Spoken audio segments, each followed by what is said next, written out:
guys, I just finished mowing and weed eating, and I called Reg. I said, let's do a June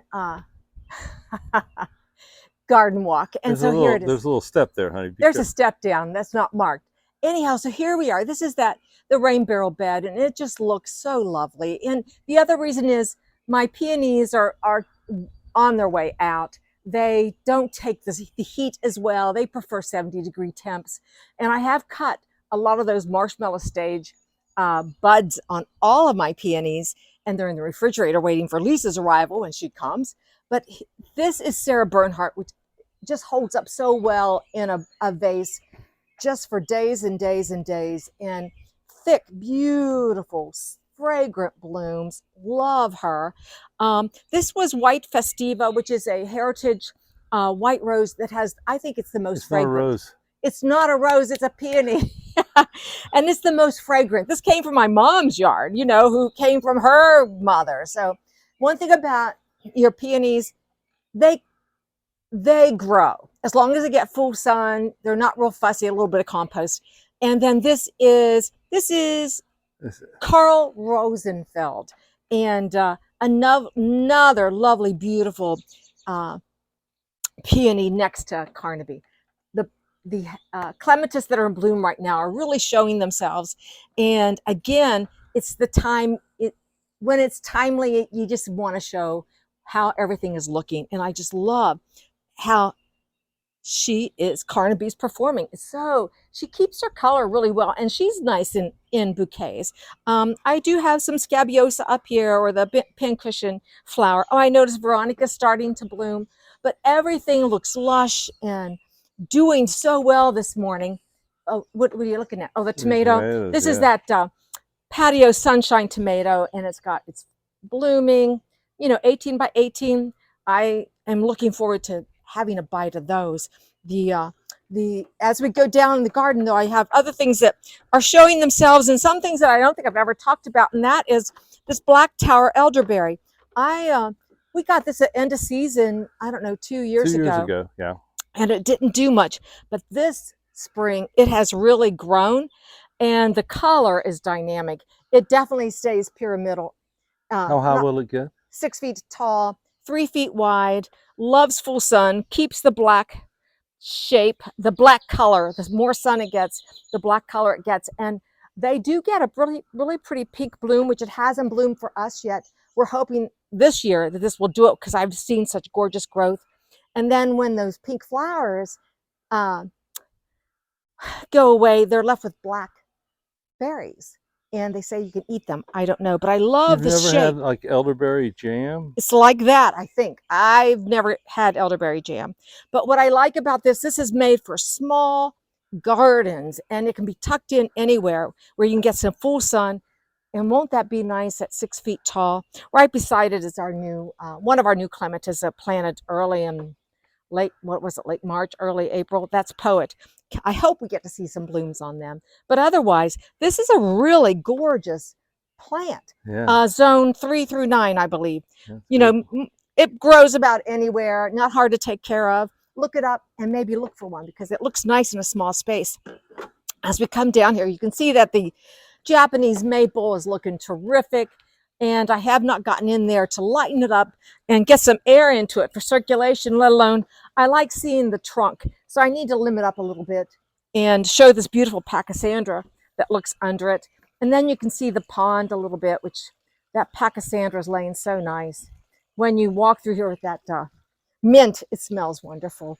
And as we come to the bottom of the stairs, and you can see the island bed, it's looking lovely. And these orchids, hardy orchids, guys, they've never looked this pretty. Usually in the spring we get these killing frosts and the foliage gets black and I have to cut it back. We get a few blooms. These are the nicest things. They grow through rhizomes. This is a zone 6 through 9, and we're a zone 6. And this winter we've had more of a zone 5 with the cold in the winter, but the spring was very gentle for us. So everything's looked so nice that these are looking gorgeous. And I've had these for many years, but all these colors are looking so pretty together. The yellows are really the yellow is really like an accent color, isn't it? When things are looking with the purples. I love yellows and purples, and it's just, this is, I'll have to look at, this is a new clematis coming up, and it's doing really well. I'm anxious to see how those blooms. I'll look at the name of it on the other side. At the foot of the stairs, this is Sarah. This is Sarah Elizabeth, a beautiful, another beautiful clematis. This is her 3rd year, and they're all showing how lovely they can be. Love these clematises. They're just looking lovely. And Reg, since we're here, you can see that the iceberg rose has finally leafed out. That was another reason today I noticed all the roses were in bloom, and we want to show you that first flush because it's always the prettiest. I will, once this quits blooming, I'll throw some fertilizer on it and it'll flush back throughout the season. But as we come around to the main perennial border, you can see another little rose, which is the Bonita shrub rose. And I love this little color we have going here with the forget-me-nots, the Bonita shrub rose, and this beautiful yarrow. I've had this for years. It's gone everywhere with me. That's, I don't know, I just noticed what's blooming back in here. That looks like an orchid, but the color is not as purple as that. Interesting. Maybe it's just the light. Anyway, and that is white Veronica peeking up through here, which I like seeing it too, showing itself. And I will, with the Veronica, once it blooms out, you can shear it back and it will bloom back too. We come up into this border and clematis right there, and I'll see if I can find the name on that. But it's looking gorgeous. I went back in there on that other corner and I planted my morning glories, and I can see it from here, and it's starting to come up that twine, and it'll take over that whole What about this canopy. little thing? Oh, this little thing, these are the Nepeta. This is the cat's meow Nepeta. I have it here, and I have it in the other border. I have it on, this is not cat's meow, this is the cat's pajama. And you can see the structure is so much bigger, tends to, I don't know if it doesn't get enough sunlight, but or the cats play in it. They just jump in there and hide. I may give this to someone and put in another cat's meow. What about that peony there? That's awful nice. I know. This is Shirley Temple, Reg. This is her 3rd year. I've had a lot of blooms on her this year, and heavy weighted. It seems like all the peonies this spring are much taller. You can look at Sarah Bernhardt. I've never had to stake. I have round wire cages, yeah. But their bloom stalks got really tall. I don't mind that. Back behind her is my knockout rose, which I just love the color. It's a double petaled knockout rose. Blooms all year, all season long. Never stops blooming. I do get in deadhead a little bit, but it's a beautiful color. Now you keep that trimmed back, because I know some knockout roses can get, they can just go wild if you don't trim them back. Yeah, every season I cut it back to 18 inches. They're not hard to take care of, but that's another thing. They're not fussy. Anything in my garden can't be fussy because I don't like to have to spray anything. I don't like fussy stuff. The foxgloves are looking good, but this week they're saying 90 degrees, and that'll just shrivel up your peonies and your foxgloves. So I wanted to get out and show you everything. And I have, like I said, I've been kind of aggressive cutting off my buds of my peonies so I can have some in the fridge for some later bouquets. But you can see the colors and how nice they look in that punch of yellow. And then I just noticed this morning my larkspur seems to have jumped up. Yeah, where'd that come from? Yeah, I mean, it's been in the garden, and all of a sudden with this heat, I guess you can see it's going to start blooming for us in a little bit.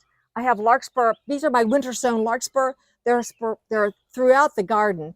They're, I mean, everywhere. So we'll be able to see them, and hopefully, I did get one reseeded from last year. Everything's looking great. I want to point out that the braiding that I did on the grass has held up so well. Of course, it's grown, and you can hardly see it. You can hardly see it now, but let me tell you, it's better than any rope you'd ever want to use, and much more attractive.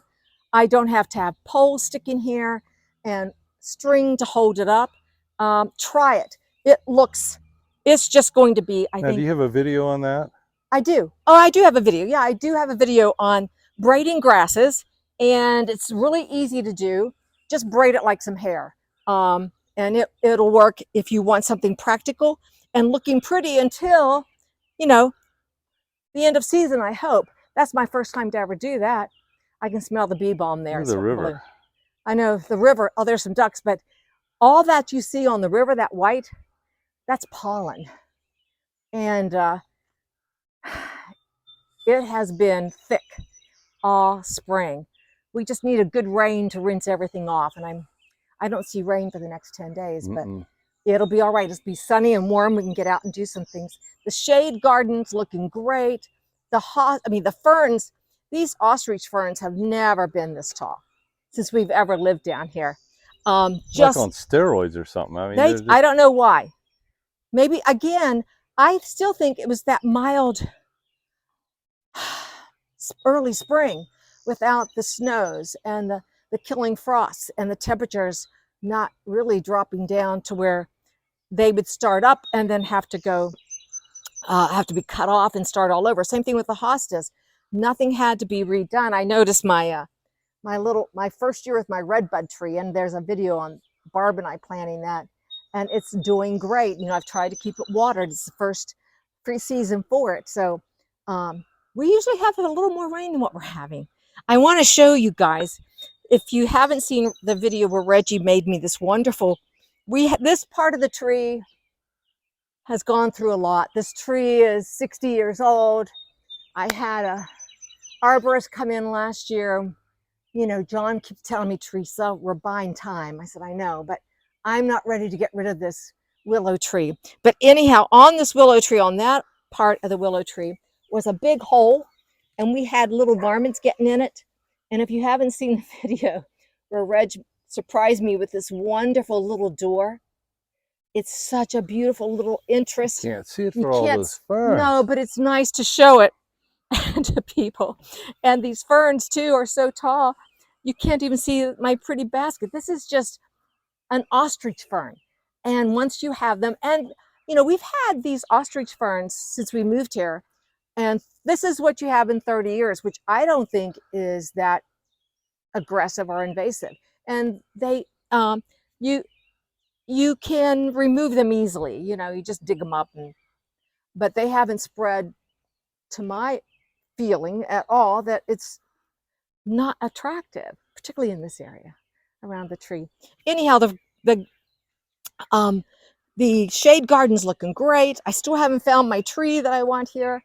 It took me 7 years to find a tree for the front yard when we first moved in here. That Montgomery spruce. Oh yeah, that was which beautiful. They said wouldn't grow as fast as it did, and then it did, and had to take it out. I know the tree I want here. It's an evergreen. I just haven't found it yet. So that's the spot. Over here is the Zephyrin Druin. Lovely against that black fence. You can't beat seeing these beautiful roses this time of year when they're in full bloom on a pretty day like today. So it's just looking gorgeous. I'm glad I pulled out all of the, I think these are Rosanita, what are these called? Rose Granita Heuchera from the back of the border out to the front. So it would mimic the Dolce Wildberry, which do great in full sun over there. The new Heucheras are amazing that have been brought into the market. I don't know how many years now that you can get Heucheras that can withstand full sun or shade. These definitely, the Rose Granita, take a little more shade than some, but they can tolerate sun. But this stays pretty much shady all the time. That pot looks great. Everything's looking great. You know, it's just, it is spring. And, you know, one last look at the perennial border and how everything's looking. And this is the 1st of June. So guys, it's a great time of year. And what I like is things are slowing down. Everything's planted that needs to be planted. Everything just has to grow. Now all we get to do is like sit on that river deck, right? Yeah. Take some time. Sit on the river deck. Maybe walk through and weed a little. But anyhow, that is gardening on the West Fork. Zone 6, 1st of June. The garden looks great. Hit the bell. You'll know when the next one comes up. And we'll see you the next time.